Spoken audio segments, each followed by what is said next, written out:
104.7 The Cave. KKLH, Marshfield, Springfield. A proud member of the Kansas City Chiefs radio network. Touchdown, Kansas City! Now, it's time for Ned Talk.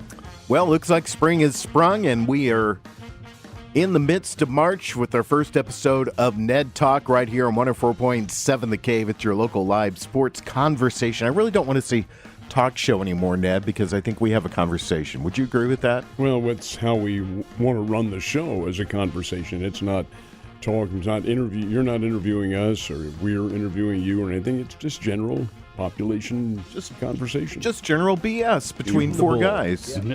I'm Joe Westen. That was Ned Reynolds you just heard. Alex Scott, Josh Roberts with us.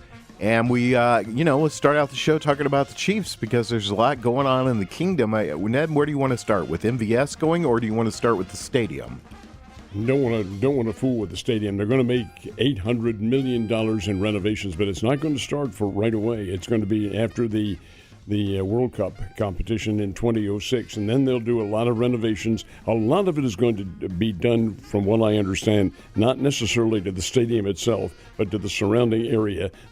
Somehow they're going to be able to attach Kauffman Stadium, assuming it is not being used at the time, and doesn't matter if it is being used at the time. They're somehow going to establish some kind of a connection, a physical connection between it, and then do a lot of circumstantial renovations around the stadium as such, just to make it more viable. The bottom line is the folks in Kansas City don't want to have Arrowhead moved. They want it there. Yeah. Now, why they want the baseball stadium moved, well, if the owner says they're going to move it, they're going to move it. But I fully disagree with all of that. That's the one stadium issue. But I think of even more importance. You want me to hold on? Yeah, let's just talk about that for just a second, because I know there's been sub-movement to move the Kansas City Royals downtown. Oh, yes. Is that what's going on with that? We'll find out in April.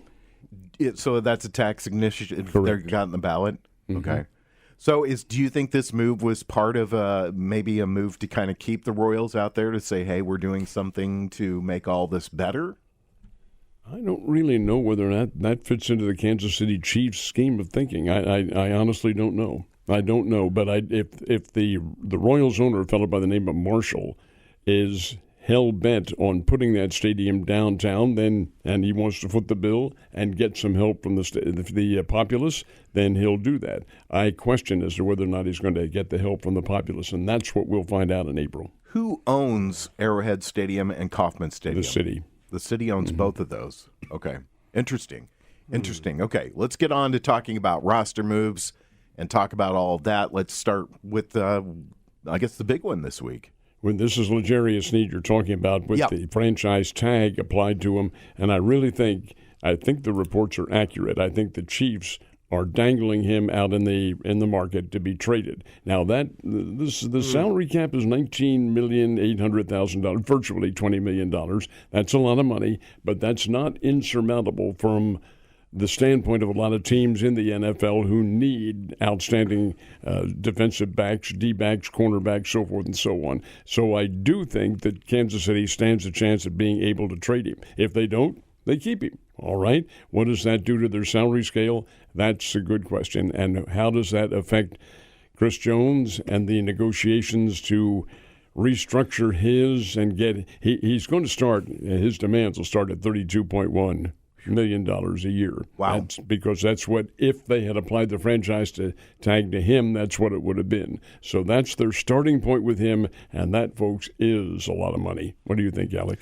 Well, I think keeping Sneed would ultimately be the best move for Kansas City, but in lieu of immediately locking up a long-term deal, why not try and play the game a little bit, throw the tag, dangle the carrot, see if someone wants to come get him, because as the NFL is evolving, wide receiver play is only getting better and better. Mm-hmm. And then right now, you could rattle off 10 receivers easily that you'd be comfortable with being your top receiver in the NFL right now, and you need good corners to shut those guys down.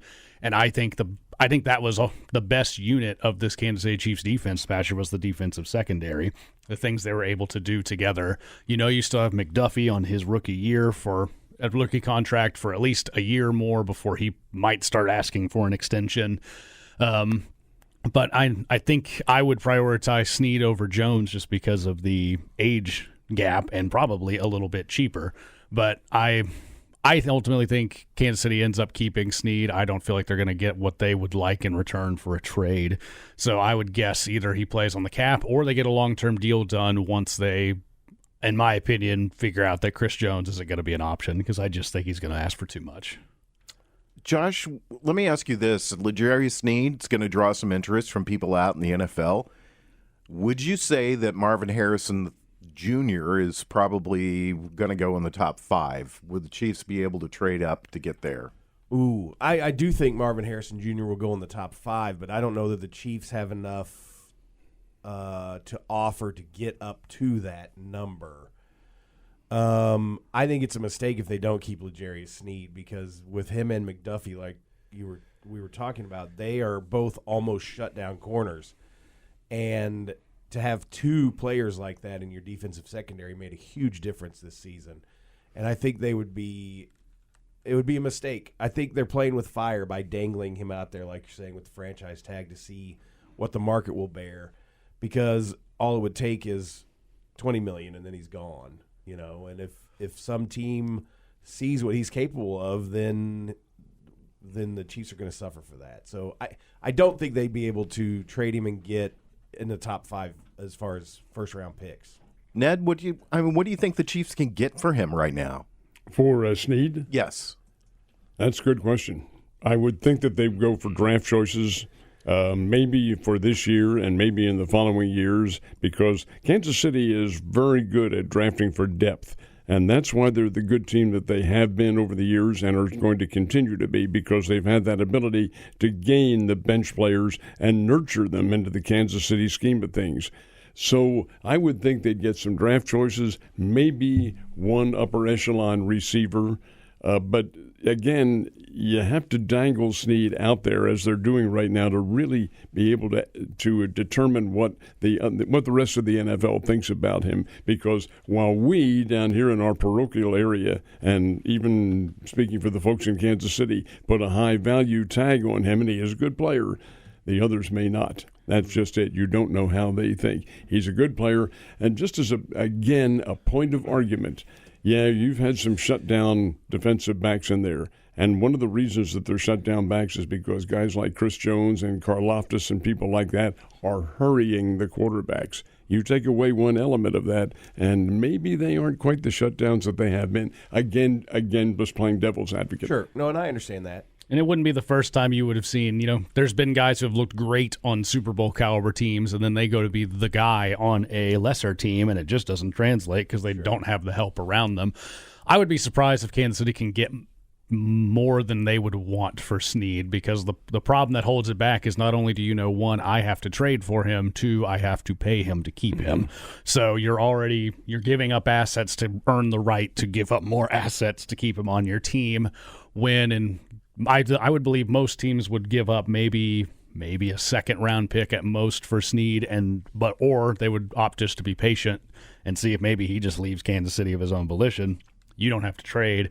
You just have to sign. So I think Snead's still in a KC uniform when next year rolls around. I would be very surprised if him and Jones are the marquee defensive ones, and I feel like one of them is going to be around, and it's most likely It's a very good point, Alec, because he does not have to be traded, but he does or can make his own deal. And that does figure in. He's an unrestricted free agent, and free agents, or the franchise tag, just binds the team to you. It does not bind you to the team. It's a pretty good deal. As we talked earlier, we were talking that this is a conversation. If you want to join in, 417-863-7104. That's our text number. Please give your name. Keep it nice, and we will try to answer your question or try to deal with your comment as best we can. We're talking about the Kansas City Chiefs and some roster moves that they made, and what's the situation with L'Jarius Snead. I agree with you two. I think L'Jarius Snead's the guy to keep, because Chris Jones is... how long do you sign Chris Jones for? Do you give him $31 million this next season? Do you sign him for 2 more seasons? Do you sign him for 3? I don't think he would sign for that. I think he's looking for a very long deal, something that, he said, I want to be a Kansas City Chief. but it's not for one more year. He wants to be there for several years and probably play out his career. Well, he'll be 30 years old this season. He's been slightly hobbled by injuries, as you're going to be. It's a game of contact. His has been a nagging groin injury, not just this year. It's occurred over the last couple of years. So, again, at 30 years of age and with the pounding he takes, that's a good point, Joe. There's no way to say he's going to be around for another 3, 4, 5 years. Yeah, exactly. I would not sign him for that anywhere near that length of time. I think 3 would be the maximum I would go. Tell us what you think. 417-863-7104. Text us your comments. Should the Chiefs keep Chris Jones, L'Jarius Sneed, jettison both of them, try to keep both of them? Let us know. 417-863-7104. The other big move the Chiefs made this week is MVS is not with them anymore. He was cut. That's hardly a surprise. Marquez Valdez-Scantling, he is an individual. He had some skills when he was with the Packers. You guys won't remember this, but because I do remember it, we said on this show, Green Bay Packers let him go and did not make any effort at all to try to keep him. Whoa, what do they know?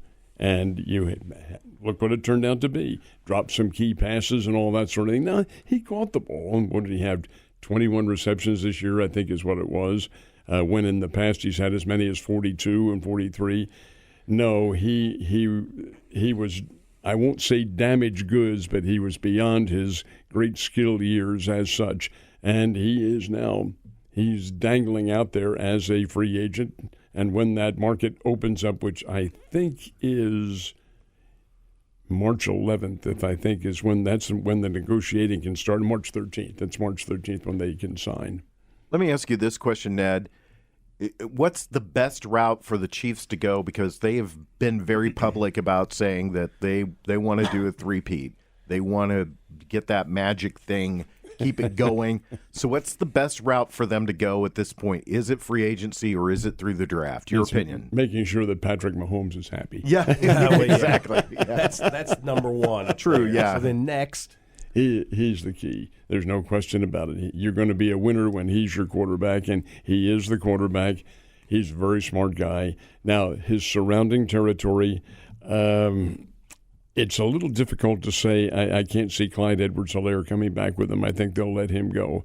But then again, you have Isaiah Pacheco, and they've got to get another running back in there who is capable of supplementing those guys and coming in, giving good moments on the field. That wide receivers, you've got to have pretty good ones. I think they do right now. Rashee Rice is an outstanding wide receiver, and even McCole Hardman, who I'm told is coming down here sometime in the next couple of weeks to speak. I think it's in Nixa, if I'm not mistaken. Huh.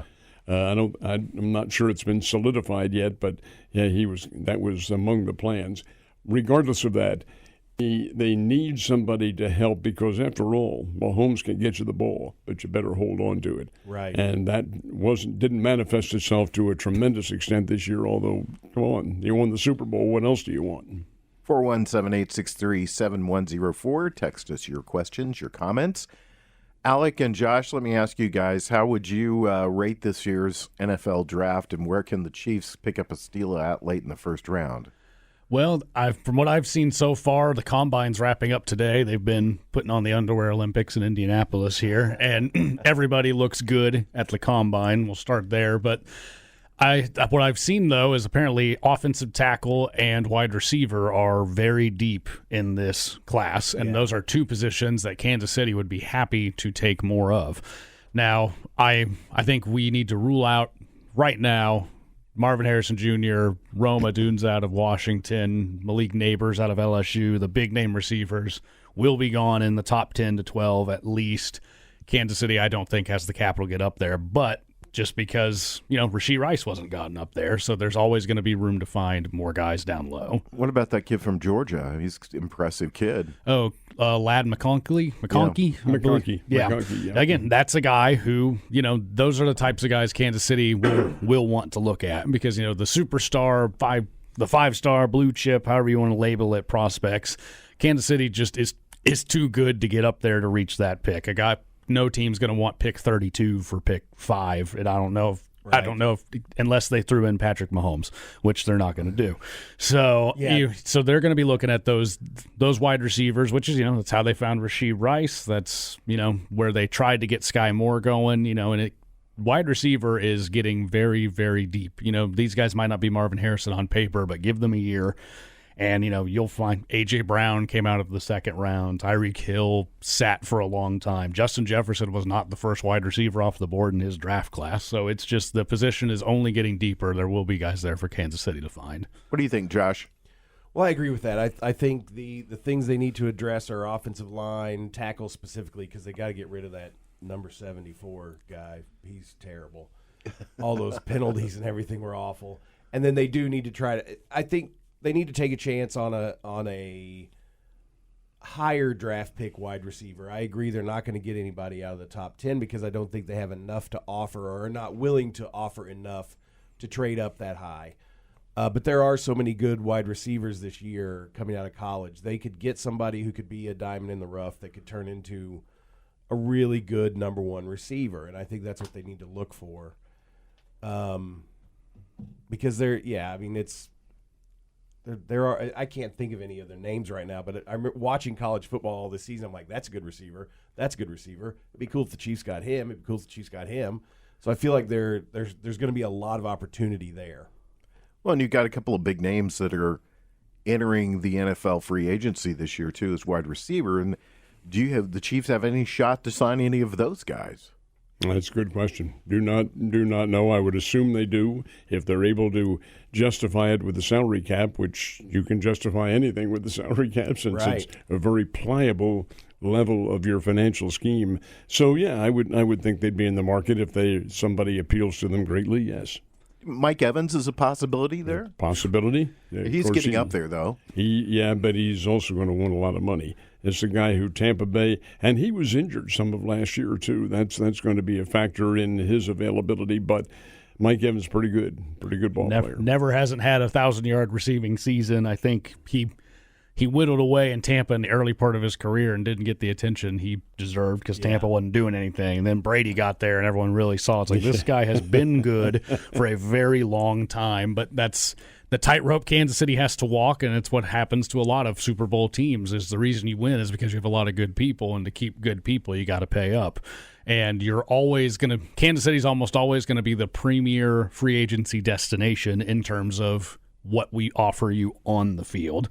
Maybe not always off the field. Kansas City might not appeal to guys like a Miami or New York or L.A., but on the field you can't argue with it. But then the talk of pay comes up, and Kansas City cannot compete with teams that don't have the talent they do who aren't paying out as much of their salary. No, you wouldn't think so, no. Well, yeah, and that's orchestrated. I mean, that's on purpose because the salary cap is supposed to create more parity.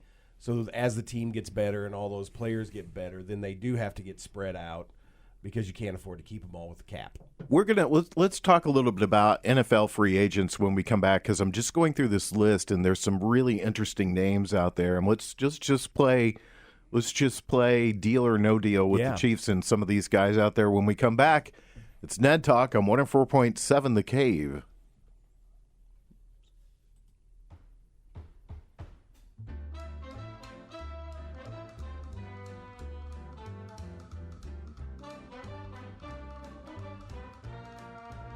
You're listening to Ned Talk on 104.7 The Cave, part of the Kansas City Chiefs radio network. Back to Ned Talk on 104.7 The Cave. A proud member of the Kansas City Chiefs radio network. Zoo and then the Pittsburgh Steelers, they're outstanding. We're on the air, by the way, Ned. Good. Just going on with an obituary that came over today, too. Who's that? Andy Russell, University of Missouri, All-America, running back and defensive back in the early and mid-'60s. And then the Pittsburgh Steelers, I want to say maybe second or third round draft choice, and with them on a regular basis from after he served his military hitch from about 66 through, the mid-'70s, sometime, and was a member of the Steel Curtain. Captain of the team. We took him in the Missouri Sports Hall of Fame a number of years ago. Passed away today, 82. Oh, wow. That's a sad note. You're listening to Ned Talk, your local live sports talk show. We're talking a little bit about NFL free agency and going through this list. There's a lot of guys on the list, Ned and Alec and Josh, that have probably seen better days. And I'll just go through this. Some of the names I'm seeing here, just get your opinion as I bring up their name. At New England, Ezekiel Elliott is a name that stands out.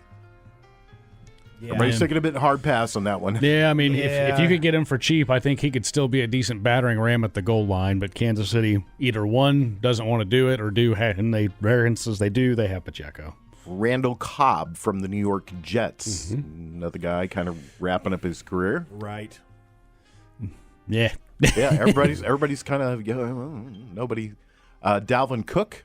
And Dalvin Cook Baltimore had Ravens. a couple of key moments with the Ravens after Minnesota let him go, but I think he's probably reaching the end of his career as well. He didn't do himself any favors leaving Minnesota and playing behind Breece Hall in New York. Couldn't get on the field, and just unfortunately looks to be maybe another running back who just they plateau, and then once they start to drop off, it's very drastic.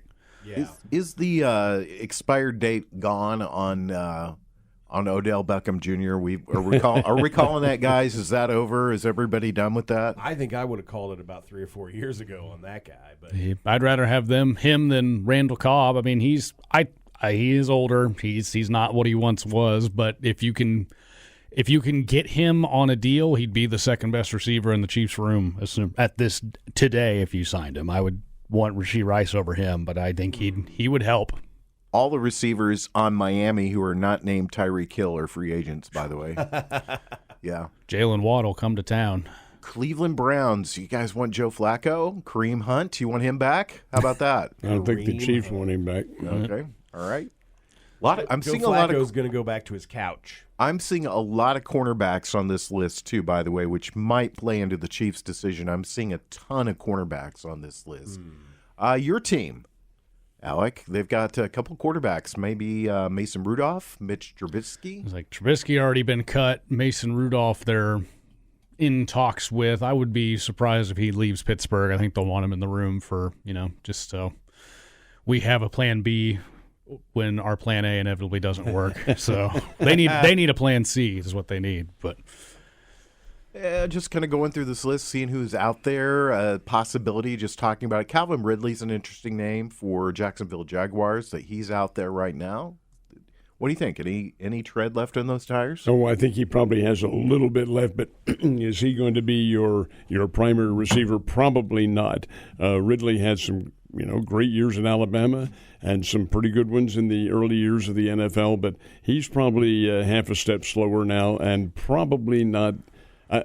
You're guessing this because there's no way to really quantify anybody's abilities as such, but I would not take a chance with him. No. Let me float this out there to you guys.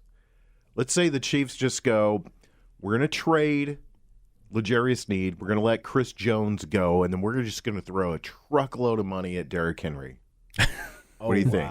Oh, I think you'd have an uprising. that'd be Derrick Henry has taken a hell of a beating all his years with the Titans now and in Alabama. Hey, he's your go-to running back. And you think about it by 250, 260-pound guys on a regular basis. I don't care how strong you are. That's not going to last very long. I can't see him having a glittering future.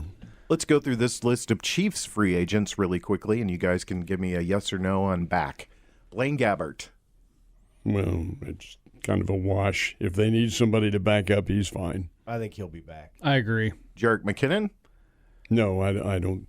Jerick McKinnon, number one, will be 32 years old as the season goes on. He had an injury last year that kept him out of the playoffs. No, I think they have to cut him. I would agree. I think he's gone. Yeah, I think he's gone too. Clyde Edwards-Helaire? I don't think he's going to be around either. Gone. Mecole Hardman? Well, I think they'll offer him a pittance yeah. to come back. I think Mecole comes back. I think teams run the league saw what happened when he left Kansas City, and I don't think anyone's going to shell out the money for him. Yeah. Let me ask you guys a quick question just off that, too. There were allegations made not over the weekend, but about the fact that he may have given the Chiefs some of the New York Jets playbook. And that's been denied, of course, by everybody. But So what? yeah, well, You didn't play for him anymore. Well, still, you get a scheme of this, and you get also an insight into the guy's character. If he denies it, so you have to give him the. I think it'd be one thing. I don't think. No, I don't think so. I think they do. No, I think it'd be one thing if they were going to play the Jets in the playoffs, and that was the case. But at this point, who cares? Yeah, the Jets. The Jets turned out terrible. Yeah, I don't know. I think it does. It is a blight on his character if it happened. Yeah, I can understand what you're saying. It's kind of an unwritten rule that you don't do. Yeah, that. but I think most of them share one way or another. I think I think it's impossible for them not to. I mean, if you go into another team and you're like, oh, hey, when I was playing with the Jets, we did it this way. And they're like, oh, well, let's try that then and see if it works. I think it's more of like a sharing of information than what Jim Harbaugh was doing at Michigan. It seems to be. Gotta get that in anywhere you can. Gotta kick that horse to death, aren't you? Every week. I mean, it just seems to me that the Jets have been throwing out excuses for why they had a bad season. Right. Just at the end of the year. It's like the second or third story I've seen, yeah. Their excuse is their top quarterback that they paid all that money for got hurt in the first 4 plays of the game. Period. Okay. Richie James. Nope. If it comes down to balancing the salary cap, no. Blake Bell. Yeah, another one who's expendable. Yeah, Donovan Smith, your guy. No. He's not the guy who got the. He's making reference to the guy who jumped the illegal procedure or false start. Yeah, no, that's what's his name? Thomas. His last name's Thomas. Is it the right tackle? Him. Nick Algretti. Oh, he played very well. Yeah, Algretti did play very well. Coming in for Tooney the way he did. Well, yeah, I think they need to try to maintain as much depth in the offensive line as they can. Mike Dana. Well, he also had some pretty good moments. Derek Nottie. I don't think he is a playmaker as such in terms of the defense, but Dana can play. Who's the next one? Derek Nottie. Same thing. Willie Gay. Well, I think he's already colored himself gone. Yeah. He already has bid farewell. Yeah, I think he has. Drew Tranquil. Yes. Keep him. Yeah, I think they should keep him. Mike Edwards. And he's another good ball player. And James Winchester. Long snapper. Oh, he's a long snapper. Bring him back. I was like, he's special teams, right? Pretty good rifle carrier, but yeah. Yeah. All right. We're going over free agents, just having a conversation about that. If you got something you want to join in with the conversation, 863-7104. Text us and put your name on it. It is Ned Talk on 104.7 The Cave.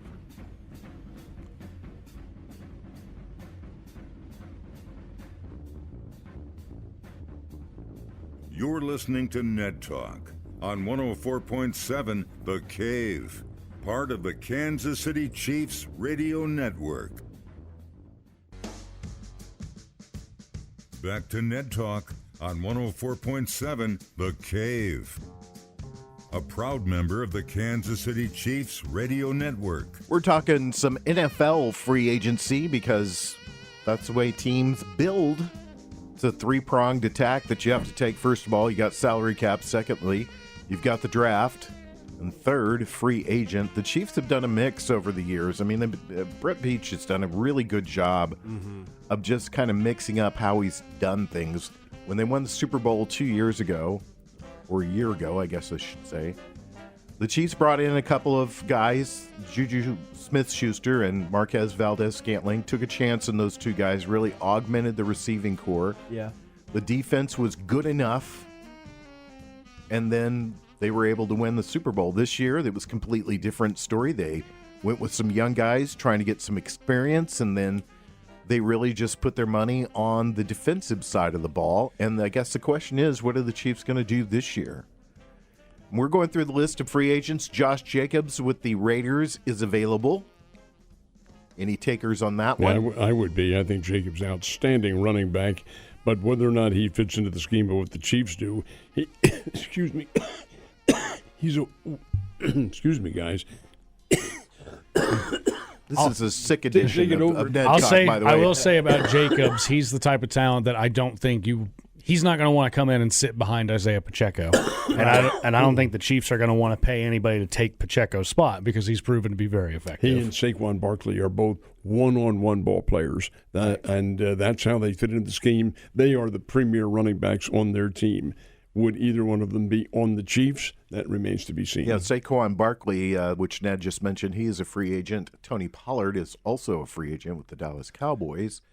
I could see. Pollard has a history when he ran with Zeke in the early part of his career of being kind of the lightning to the thunder, per se. Pacheco brings a little bit of both. That being said, Pollard has a history of showing he's willing to share the backfield and be very effective. Saquon and Jacobs, they would want to be the guy. They'd want to be paid as such, and they have the track record to show they should be a top running back. They wouldn't. I don't think they'd want to split as many carries as they would have to with Isaiah.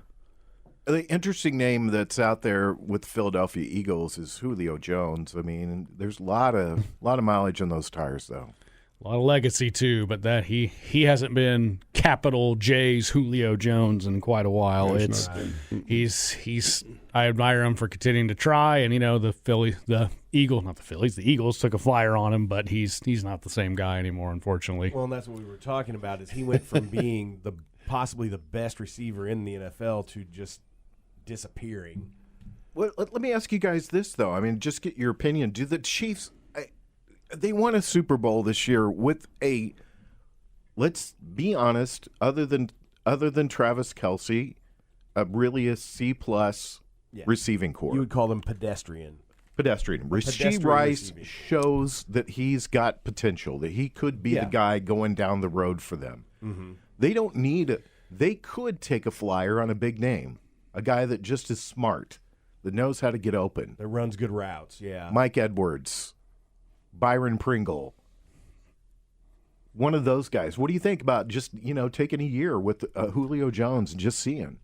I think they're going to take a shot at someone in free agent, but I think, you're more likely to see it be them bringing back Mecole Hardman or gosh, there's a receiver sitting on a team somewhere that's about to be released or not re-signed, whom we're not that familiar with, but they'll take a crack at him probably because he's on a cheap deal, because everything Kansas City's doing right now is going to have to be ish on a bargain, other than potentially Snead or or miraculously maybe Chris Jones.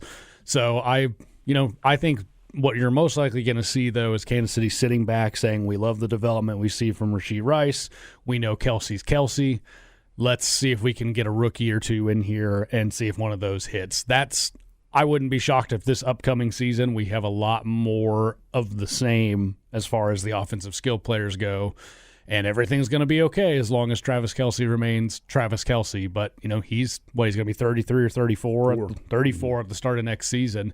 I'm not betting against him, but we just talked about how Julio Jones went from the man in the NFL at wide receiver to obscurity in about a matter of 6 months over an offseason. Not saying it's going to happen to Kelce, but if you put all your eggs in the basket of that being your top guy at his age, you run a risk. You always do. Always. Yeah, look at Julio Jones. I mean, who was there, though? I mean, he was pretty much the only receiver that you went to. He had, in the early going, he had Roddy White, who was a really good player. Mm-hmm. Heck, Roddy was probably the better receiver of the two when Julio got there until Julio caught up and surpassed him. And then his Alabama running mate, Calvin Ridley, was also there in Atlanta with him at a team. They had pretty good weapons. They had good running games at the times when Matt Ryan was quarterbacking those teams. But, I mean, he was head and shoulders above the guys on the team with him, and everyone knew it. Other than some red zone snafus, I think it wouldn't be uncommon for him to go for like 1,700 yards and 4 touchdowns.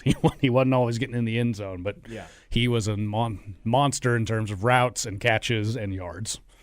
All right, let's do this really quickly. Kind of the thing that I'm noticing here as I go through this too is some really interesting names on the quarterback list.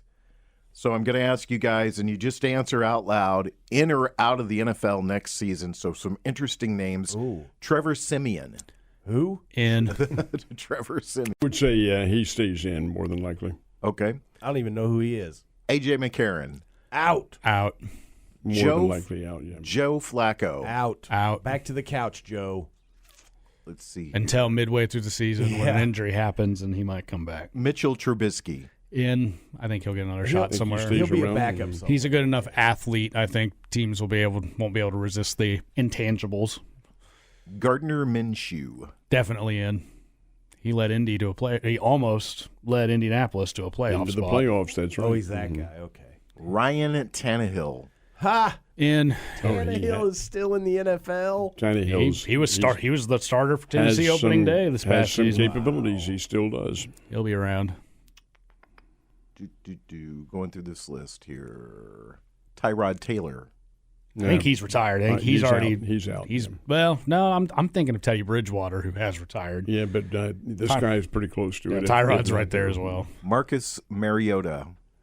Well, he backed up in Philadelphia a little bit this year, but he was not very effective at all. If he stays around, it'll be as a backup. I think he'll back up somewhere. He's still too good of an athlete, but the speed he's got. I'll say he's out. Jacoby Brissett.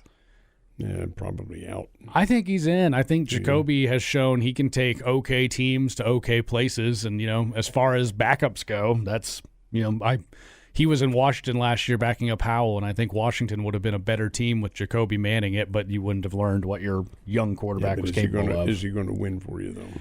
Only if he has to. You want him as your backup. Here's an interesting one, and I'm going to pair this with somebody else, and that's Russell Wilson. Where do you think Russell Wilson plays next year? Kirk Cousins. Kirk Cousins still. Kirk Cousins is going to get paid by somebody because he's plenty of golden years ahead of him. I was like, he's older, but he has put on good, productive seasons recently. He's had really good years in Minnesota. So I don't know if Minnesota's going to want to pay him though. It's tough because he's older and he's definitely not your quarterback. The common era. He doesn't scramble. He's very much a pocket guy, but he's tough. He'll stand in the pocket and take hits. Someone's going to pay him. I guess if I had to bet, I'd say just back to Minnesota, though I know they're hesitant to give out that much money when they know they have to pay Jefferson. Where do you think Russell Wilson's going to play next year? In or out? Oh, I think he stays in. I agree. He still has capabilities. He could be with Denver. It's possible, but I think it's rather unlikely. I wouldn't be surprised to see him go to maybe a club like the Saints or perhaps the Atlanta Falcons. Maybe even New England Patriots could use him. You've got so many possibilities that right in the division. You look at the Raiders who are letting Garoppolo go. Raiders. I could see him staying there. I would say they're like a Raider or maybe a New England system like that. Who's the quarterback in Arizona? Kyler Murray. Yeah. And they're firmly behind. Well, they're behind him. They've been making posts, read into it what you will. Their social media team, our quarterback won. They're planning to roll forward with Murray, who just 2 years ago was elite. Strive for mediocrity, guys. Winston. Out. I can't see him being around any longer. Jameis Winston. I would still say he's going to be a backup somewhere. Baker Mayfield. He's in. I think Baker will stay in. Yeah, played his way into it. I think he'll stay in Tampa Bay. Just some really interesting names on this list. Carson Wentz. Oh. Well, Wentz has had his opportunities with several teams and has been unable to portray himself and gain the measure of leadership that was needed. So I have to think he's probably on the way out now. I would agree. He was out to start last season. He came in as a backup in the Rams when they just needed some depth. And he played in a game where their last regular season game because the Rams had clinched their spot. But I think they let him go, and I don't know if anyone picks him up. I think he could still be a backup somewhere. Sam Darnold. I bet they bring him back to San Francisco. He didn't do anything. From what I heard, he earned the second spot. He beat out Trey Lance when they had him. I would be willing to bet they have him back, just sit behind Brock Purdy. Interesting name also on that San Francisco list. Chris Conley, wide receiver out there too. And Drew Lock. Someone will pick him up. Think so? I think so. He's started enough games recently, and he's young enough. I think because Seattle, is that his last team? He was with the Seahawks backing up Geno. Yeah, because he came in on a week when Geno Smith was injured. I think they beat Philadelphia on a primetime game. They absolutely did beat him, and he was the one. Yeah, we made reference about that too. Here's Lee Summit guy coming in and coming up with a big win over his Philadelphia team. Yeah, but he's he has never been able to achieve any kind of leadership. Same with Easton Stick, who was Carson Wentz's replacement at North Dakota State. He played in the final game against the Chiefs, and final regular season game, and really could not portray himself as a leader there either. So it's an ongoing process. All right, when we come back, we'll talk a little baseball and tell you what we're watching on TV this afternoon. It's Ned Talk on 104.7 The Cave. You're listening to Ned Talk on 104.7 The Cave, part of the Kansas City Chiefs radio network. Back to Ned Talk on 104.7 The Cave, a proud member of the Kansas City Chiefs radio network. Last week, Ned came in. He was sick. We all played Spin the Bottle, and 2 of the 3 of us are sick. Poor Alec got left out on that one. So, All right, beautiful Alec, day today, I'll get though. you on the way out, Alec. 77 for a high, 76 right now. Windy, sunny skies. Ned, I hope I'm feeling better than I am right now next week. You will be. You're back. You will be. You're back. Your color's almost back there. No, that depends on the ratio of color you're talking about. It's Ned Talk, your local live sports talk show. How the Cardinals doing, Alec? They're treading water. Spring. That's what you want to hear from your It's fans. spring. I don't want to get too passionate or worked up about anything in the spring training games. It's, I think it's a fool's errand to let yourself buy in or buy out too much from what you see in spring. We've talked about it on the show. The Royals always do great in spring, lay an egg when the season starts. My Steelers in the NFL were 3-0 in the preseason. The offense looked great. Kenny Pickett had a perfect quarterback rating. That sure didn't carry over. So you watch, you enjoy that it's here. You've got some guys, the offense has been slow, but it's week 2 of spring training. You can't react just yet.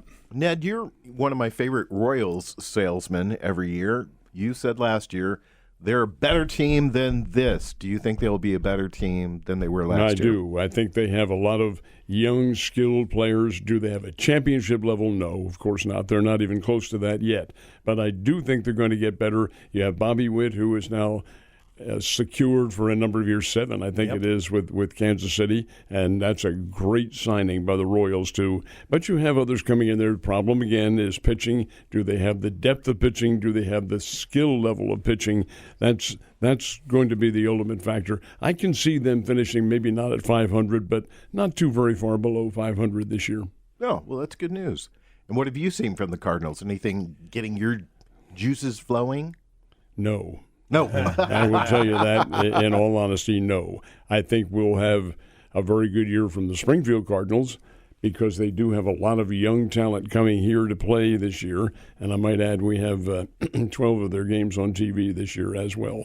But the fact of the matter remains that they have very good young talent that they've signed over the years coming in, and I think we'll have a good team. As far as the varsity team is concerned, it would have to be the major league record for turnarounds, being 20 games under 500 and coming back and being in contention. That's not to say they're going to be that bad this year, but you also have – I'll tell you who you keep your eyes on is Cincinnati.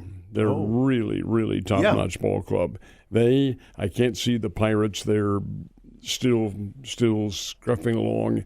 And the Milwaukee Brewers, the same thing. I think you'll see Cincinnati come and emerge as a top team in the Central. You're not going to mention my Cubs? They'll be – no, actually, they will be there. The Bellinger coming back is not going to hurt them at all. Yeah. Well, I think that division's pretty wide open. I could see the Cardinals winning it. I could see them finishing last. I think you could say that for almost every team in that division except the Pirates. And every few years, the Pirates seem to catch fire. Something works for them, and they start to play well. And then, they have a good season, and then they get rid of all their players. But some good signs in the Pirates camp, like the Royals signing Bobby Witt. They signed one of their guys last year, their big left fielder, and so maybe they're willing to put money back into that club again. That would be great. Until that happens, though, they're going to scuffle along. Yep, they're going to be a minor league team in the major league level. All right, Ned, what are you going to watch on TV this afternoon? Well, in my case, 0, because it's such a nice afternoon coming out. Perfect situation to get some work done outside and to enjoy the elements. Ned likes the heat, so he'll be laying You naked bet. on the road. If you see him out there, just kind of move around him. Don't run over him. He's put his heat rock away. What are you going to be watching, Alec? I don't know if I'll be watching too much. The Cardinal spring training game got canceled. I did just see a graphic that Caitlin Clark just set the all-time D1 scoring record. Congratulations to her. I'm gonna She debate passed- that. she passed men's and passed women's. Maravich, Yeah, but well- Maravich is the all-time men's scorer. Yeah. We'll talk about that next week because I did want to talk about that before we got on to free agent. We'll talk about that and LeBron James. Alec, what about you? Or I'm sorry, Josh, what about you? Or you did I'm Alec? taking my mother to lunch because it was her birthday on the 1st. So Well, I happy don't know. birthday, Happy Josh's birthday, mom. Josh's mom. Thank you. She'll appreciate that. All right, guys, you can listen to us as a podcast through our website at 1047thecave.com. Download us through the Smart app or just search out Ned Talk. Thanks to Corbin Campbell, Brian Tyndall, Mike the Intern, and Nick Fury. We'll see you guys next Sunday.